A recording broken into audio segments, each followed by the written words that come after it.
When it comes to top performing mousepads, there are a few options that come to most enthusiast minds. You have Artisan, Lethal Gaming Gear, Skypad, and a bunch of other options. But what if I told you could get top performance for a quarter of the cost? Today I'm going to be doing a review of the InfinityMice Infinite series of mousepads and the Vagabond. But I will say that InfinityMice did send me these for review, but that will no way affect my opinion of these mousepads. This is all my actual feelings for the products themselves.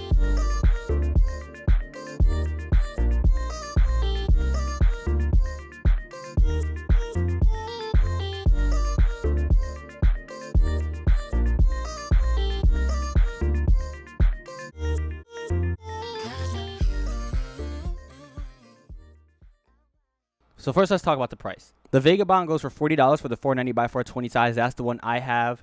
And if you did want the square, it does cost a little bit more. And I do have the larger sizes for the Infinite series. These are 490 by 420 and go for $40 as well. You can get the 490 by 420 size for $35. And I feel like for that price, it is absolutely insane. It puts it right alongside that budget price of mousepads like Lamzoo, X-Ray Pad, and Freefall, where they all go for between $30 to $40. That's more like a budget offering. But these just don't feel like budget mousepads. They come in 3 different speeds. The Infinite series, that goes Control, which is the center one here, Hybrid, which is the bottom one, and then the Speed Pad, which is the top pad here. And I've enjoyed using these pads a lot, but the one I just can't put away, like this has actually become my main mousepad, is the Infinite Control. If you did see my other video, the top mousepads this year, the Infinite Control did land on that list. It's just that good of a mousepad. Like, I can't recommend it enough. If you're looking for a solid, balanced control mousepad, you want the Saturn Pro but can't afford the Saturn Pro, or you don't want to wait for the Saturn Pro, this mousepad does release in about a week or so, and it's just absurd for the price. Like, I cannot stress this enough.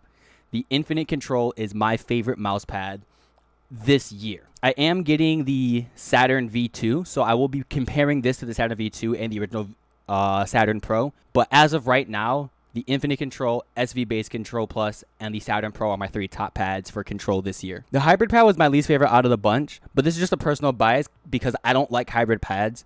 I've tried a few, and there's only a few that I really like, and the SV Base Control Plus and Memento are top pads for me when it comes to hybrids. But this is up there when it comes to really good hybrid pads. It feels like unique but familiar, if that makes any sense. It's a really nice base. It's soft with a nice abrasive surface, but it's not as abrasive as a Heian, but it has around the same speed as a Heian. I'm using a Zowie, custom Zowie FK2B with core pads on the bottom. So this kind of gives you the general idea of the glide you're getting from the hybrid pad. It's like a perfect middle ground for speedy control. It's just not something that I prefer, but I played really well on. It's just not for me personally. Now I'm going to get into the Infinite Control. This mousepad here impressed me the most. It is really soft to the touch, really smooth. It's like a textured Saturn, if that makes any sense. There's a slight more clothish feeling of texture to it compared to the Saturn, which feels really smooth but control. The base of it is really soft. As you can see here, I'm pressing into it. You can't really see it from this point of view, but I'm pressing into it. And it has like a really nice soft feel. It feels like an Artisan soft.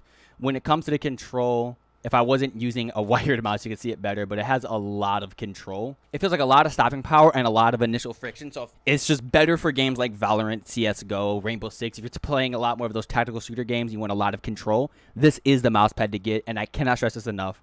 This is just my all-time favorite control mousepad. The custom pour-on base makes it really a really easy sell to under the surface stitching, so you never have it rubbing against your arm. It's like a textured control. Like, there's a lot of smoothness to it. It's the smoothest one out of all the. It's the second smoothest one out of all the mousepads, but there's a slight texture to it that makes it feel more like a shirt with a nice pour-on base. That's kind of the best way to. That's probably the best way to explain the surface of it. It feels like the nicest cotton shirt you've ever worn in your life, or the nicest polyester. I don't know much about clothes. It was a terrible example. But yeah, it's just one of those mouse pads that I just can't recommend enough. For $35 for the standard 490 by 420 size, it's just one of those mouse pads that I feel like everyone should buy. Okay, so this mouse pad here is the Infinite Speed, and this is probably my least favorite out of all of them for one reason.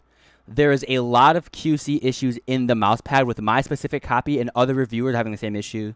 As you see here, you can see the mouse pad is physically pulling up from the base itself. I talked to the owner of InfinityMice, and he did say that he let the company know, and the factory said this shouldn't be an issue in the official releases. Until I do see this being fixed, it's hard to recommend. I did get a big water stain on it, and I haven't had a chance to clean it because I'm afraid to clean the mouse pad.